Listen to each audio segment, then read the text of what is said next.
You booked the cruise. You picked the ship, the itinerary, the dates, and then, right at the end, you picked the cheapest cabin that still had availability. Sound familiar?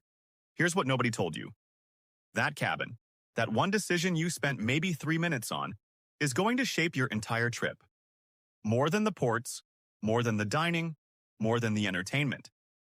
We spoke to someone who spent years working the corridors of cruise ships, a former crew member who has been inside almost every category of room those ships carry, and they told us things that the brochures will never print.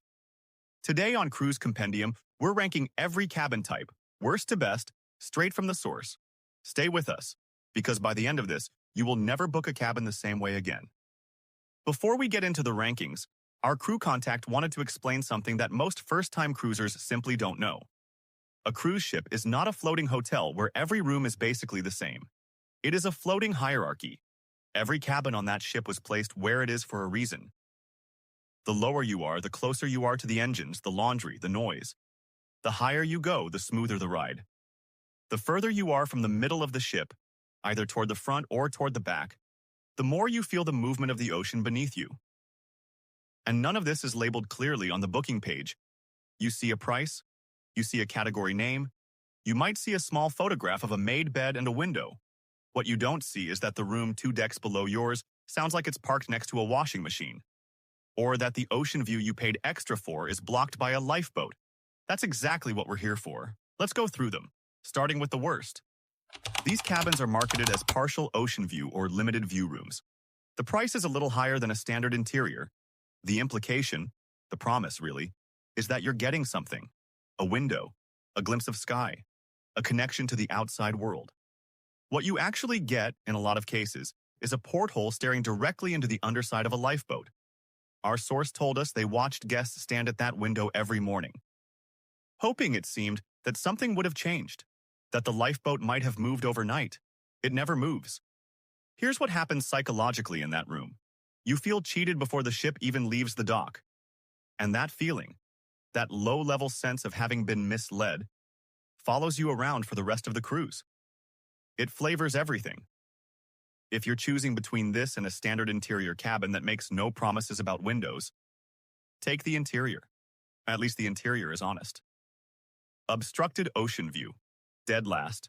Every time. Number 6. Standard interior cabins, specifically the ones on the lower decks.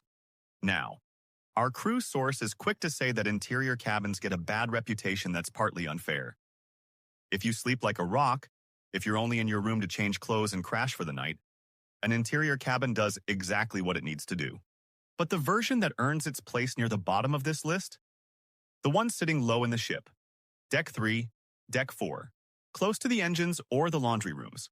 In those cabins, there is a sound. Not a loud sound. A constant one. A low, deep vibration that moves through the floor, through the mattress, through everything. Some guests tune it out within a day. Others spend the whole cruise with it living just below their awareness, quietly stealing the quality of their sleep without them ever being able to explain why they feel tired. And in rough seas, and the sea can get rough no matter what the forecast said, those lower cabins move in ways the middle of the ship simply doesn't. Here's the important nuance, though. An interior cabin on a higher deck placed midship, completely different experience. Quiet, steady. For the right traveler, genuinely fine. Location changes everything, even within the same category. Quick pause here. If you're finding this useful, and we hope you are, go ahead and hit subscribe right now while you're thinking about it. We publish new cruise guides every week here on Cruise Compendium. Real information, sourced from people who've actually been on these ships. No fluff, no filler. Subscribe and turn on the bell so you don't miss the next one. Now let's keep going. Number 5. Standard Oceanview cabins. And here, right here, is where the experience starts to shift. It's just a window, a sealed one. You can't open it, can't feel the air, can't hear the water through it. But you can see outside. And according to our source, that changes something in guests that they often don't expect until it happens. You wake up in the morning and you know where you are. You watch the light change on the water. You see the color shift from deep navy to turquoise as you get closer to port. You feel, in a way that's hard to articulate, like you're actually at sea. not just in a room that happens to be moving. Our crew contact told us that guests in interior cabins would often mention by day 2 that they felt slightly disconnected, slightly underground. The Oceanview fixes that. The caveat, and there's always one, is position on the ship. Oceanview cabins near the bow, the very front, can be rough territory when the sea picks up. The front of a ship meets every wave head-on. Some guests find that thrilling. Others find it miserable. If you're booking an Oceanview cabin, aim for midship. That's where the ride is smoothest and the view is clearest. It's not glamorous, but it's the first cabin on this list where the room starts working with you. And that matters. Number 4, standard balcony cabins. And this is where things get real. A balcony changes what a cruise is. Not just what your cabin is, on what the whole experience feels like. Picture this. 6:30 in the morning. The ship is moving through completely still water. The sun is just coming up. You slide open your glass door, step outside in your pajamas with a coffee, and you stand there while the ocean moves past you in silence. That is not a brochure fantasy. That is Tuesday morning on a balcony cabin. That is just what it's like. The sound of the real ocean, not muffled through glass, not played through a speaker, but actual wind and actual water, is one of those things that once you experience it on a cruise, it's very hard to go back to a sealed room.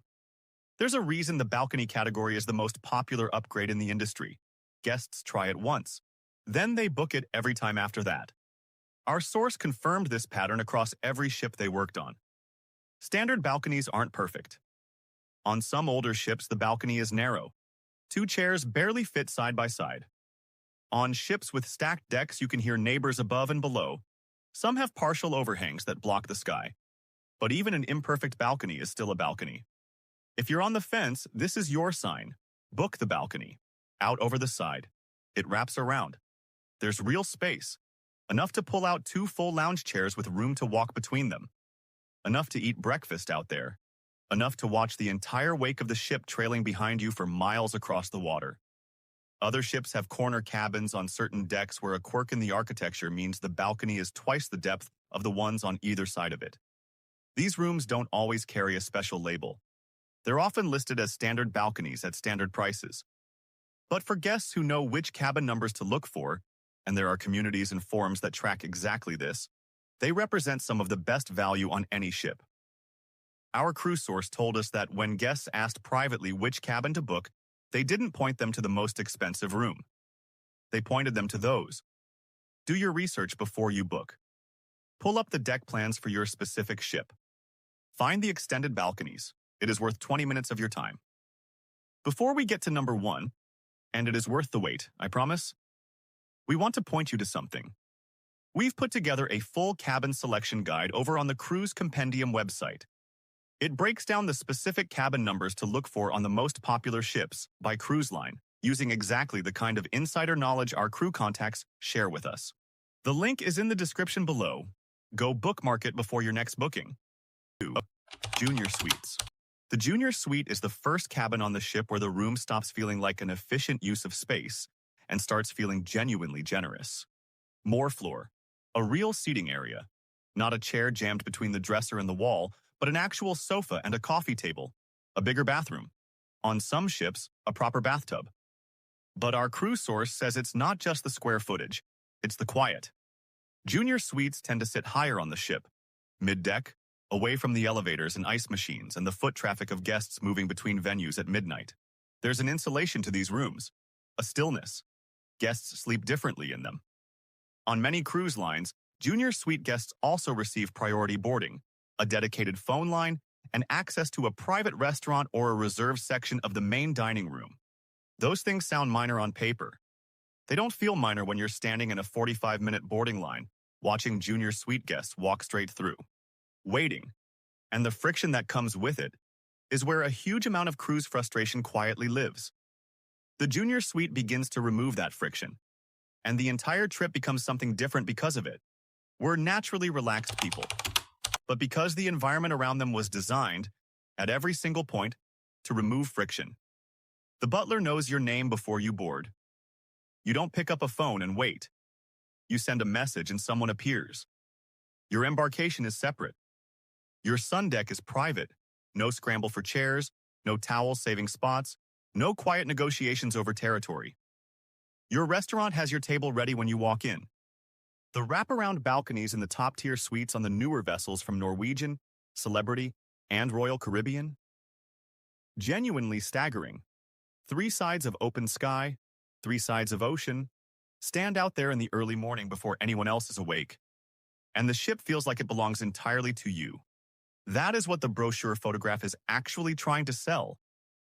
Not the marble, not the pillow menu, that feeling, that silence, that specific, irreplaceable sense of having the ocean to yourself. It is the best cabin on the ship, by every measure. Here's what stays with us after speaking to someone who's seen it all from the inside. All those people on that ship are heading to the same ports. They're watching the same sunsets. They're breathing the same salt air. But the trip they're having is not the same trip. It's shaped, quietly, persistently, every single day, by where they sleep. Whether light comes into their room in the morning, whether they can step outside and feel the wind, whether the room they return to at the end of the day restores them, or just contains them. Most people spend more time choosing a restaurant for a birthday dinner than choosing their cruise cabin. That's the thing our source wants to change. The ocean is available to everyone. What you make of it, that part is entirely up to you. If this helped you think differently about how you book your next cruise, please give this video a like.